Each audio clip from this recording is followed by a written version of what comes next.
So in this video, we will look at how the infamous Black Death led to one of the most tragic persecutions of an innocent collective, that being the Jewish populations of Europe. There was very little scientific understanding of the Black Death as it swept across Europe, eliminating nearly half of its population. As a result, divine causes were often linked with the plague, such as that it was caused by the wrath of God. As an alternative theory, Jewish populations soon became scapegoats, as they were blamed with deliberately poisoning wells in order to spread the disease. Confessions would often be forced out of those who were accused through various torture methods, and as such, the narrative that Jews were to blame for the Black Death soon took a strong hold in Europe. It is interesting to note the Catholic Church's viewpoint on the situation. Pope Clement VI proclaimed in 1348 that mortal men could not be responsible for the mortality, and that God's will was more likely the cause. Nonetheless, this opinion could not prevent the atrocities that took place.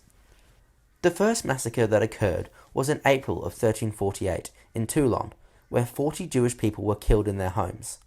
In 1349, persecutions had spread across Europe, and there were numerous horrific massacres that took place, including the Erfurt Massacre, the Basel Massacre, and massacres in Aragon and Flanders.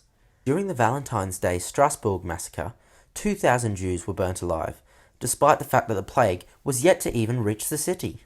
There were hundreds of Jewish communities destroyed in this period, with some individuals deciding to kill themselves rather than face Jewish persecution.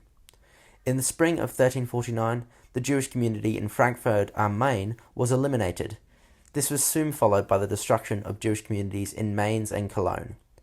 The 3,000-strong Jewish populations of Mainz managed to fend off the Christian attackers at first, but the Christians were soon able to overwhelm them in the Jewish ghettos. By the end of 1349, the worst of the pogroms had ended in the Rhineland. However, the persecutions of Jews then rose in the Hansa townships of the Baltic coast and in Eastern Europe.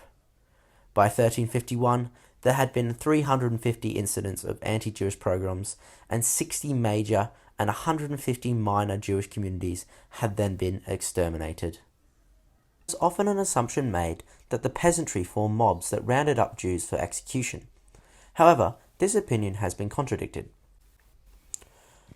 Professor Samuel Cohn, upon analysis of numerous chronicles, noticed that it was not commoners, but instead the elite within society that instigated the attacks on Jews.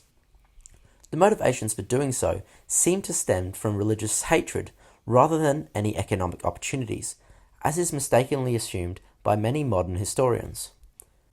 Whilst acknowledging individuals such as Pope Clement VI in their attempts to condemn the massacres, Cohn also noted that such a reaction was far from the norm, with numerous influential clergymen advocating the actions that were taken.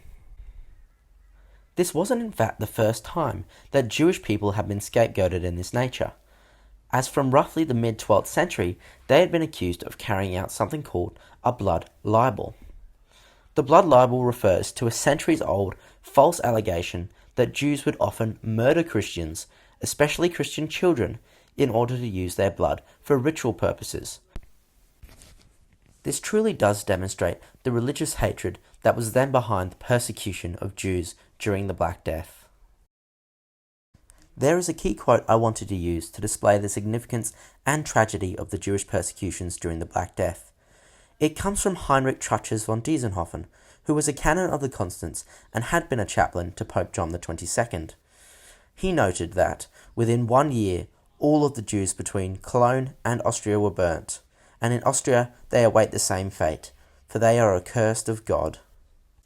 Eventually persecution ceased as the waves of infections and deaths dissipated, but Jews in Spain suffered a renewed round of attacks in 1391 and were expelled in 1492.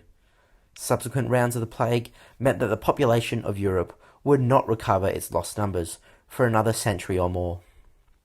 Overall, the period of the Black Death was not the first, and as history tells us, would not be the last time Jewish populations are persecuted in a horrific manner. Thank you for watching, and be sure to subscribe for more educational videos just like this.